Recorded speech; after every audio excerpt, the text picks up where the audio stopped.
ऐसी मैं बात एक बता दूं कि अब जो मूर्ख होते हैं वो कितने भी अमीर हो जाए, कितने ही रईस हो जाए, वो अहंकार नहीं छोड़ते। अब प्रजापति राजा दक्ष को अहंकार था अपनी जो शक्तियों पर कि मैं अब देवी सती का स्वयंवर रखूंगा विवाह हेतु, और राज्य के सभी जो राजकुमार है वहां पर आएंगे। देवी सती जिसे चाहे उसे पसंद करके अपनी मर्जी से विवाह कर सकती है। तो ये बात तो गलत है ना कि अपने अहंकार में किसी से कोई भी बात मनवाना या किसी को हुक्म लगा देना। कोई अपनी मर्जी से कुछ चाहे तो चाहे। तो सप्तऋषियों ने तो इस बात का विरोध भी किया था कि ये प्रजापति आप अच्छा निर्णय नहीं ले रहे। कोई मर्जी से करना चाहे, स्वयंवर में भाग लेना चाहे तो ले सकता है, लेकिन आप अपनी मर्जी से किसी को ऐसे नहीं बुलवा सकते कि मैं अपने हुक्म से बुलाता हूँ।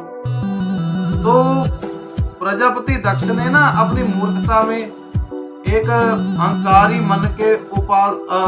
मन के जोर पर तो उसने ना एक व्योंत सोची कि मैं एक श्री शिव भगवान की मूर्ति बनवाता हूँ और उस मूर्ति को मैं अपने महल के गेट पर रखूंगा अतिथियों के सम्मान हेतु, और वो मूर्ति अतिथियों के जूते चप्पल पादुकाएं की रक्षा करेगी, उनका ध्यान रखेगी। प्रजापति दक्ष अपनी सोच को इतनी नीच हरकतों पर ले गया था कि अब वो श्री शिव भगवान की मूर्ति बनाकर एक गेट पर रखना चाहता था और ये घोषणा कर दी थी कि वो मूर्ति अब चप्पल जूते ये पादुका जो भी उसके अतिथि वो स्वयंवर में पहनकर आएंगे उनकी रक्षा करेगी।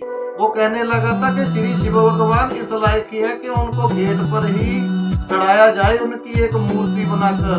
तो बात यह है कि इस दुनिया में ऐसे नीच इंसान भी है ना जो अपने अहंकार में इतनी नीची हरकतें कर जाते हैं जिसका आभास भी नहीं लगाया जा सकता, जिसका सोचा भी ना जा सके। तो बात यह है कि अब प्रजापति दक्ष ने एक मूर्ति बनवा ली श्री शिव भगवान की, गेट के ऊपर रख दी। अब अतिथि आएंगे वहां जूते चप्पल अपनी पादुकाएं उतारेंगे और वो हंसेगा कि देखो मैंने शिव भगवान की मूर्ति को ऐसे रख दिया और ऐसा समझा कि ये यहीं तक है और यहीं इनकी ऐसी चीजों की रक्षा कर सकते हैं। तो अब यहाँ से प्रजापति दक्ष का एक अंत शुरू हो गया। जैसे कि श्री शिव भगवान ने फिर भी नहीं उसका माड़ा सोचा कि इसकी अपनी बुद्धि है, जीव बुद्धि है, कि ये तो एक बालक बुद्धि है ना। तो उन्होंने फिर भी नहीं कुछ, क्योंकि वो तो इन सब बातों से बहुत ऊपर थे। तो कोई बात नहीं, इसके मन को खुशी मिलती है, कोई बात नहीं, करने दो ऐसे। फिर कौन सा जो उनका आदर करता है वो उनका आदर करना कम थोड़ी कर देगा। तो ऐसी बात है कि जो आपकी सच में इज्जत करता है ना वो किसी से आपके बारे में बुरा सुनकर भी आपको बुरा नहीं बोलेगा, वो आपकी इज्जत करेगा।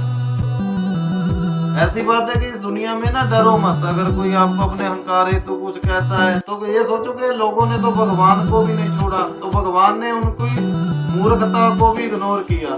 तो अब इसके आगे हम कल कथा में बताएंगे कि कैसे देवी सती सभी राजकुमारों में से, सभी परिजनों में से, सभी अतिथियों में से वो श्री शिव भगवान की मूर्ति को अच्छा समझ लेती है, अच्छा समझती है।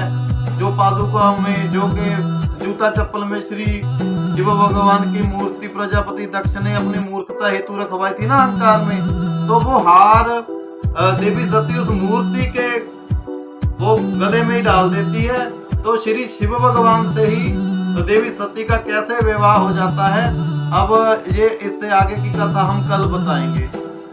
तो ये सोचो कि अगर आपका कोई अपमान भी करना चाहे ना, आपकी सोच इतनी ऊंची हो तो कि उनकी बातों को कोई अच्छा ही ना समझे जो आपका अपमान करे। तो अब भगवान की लीला समझो कि ये आपके लिए अच्छा ही है कि ऐसे लोगों का आपको पहले ही पता चल गया।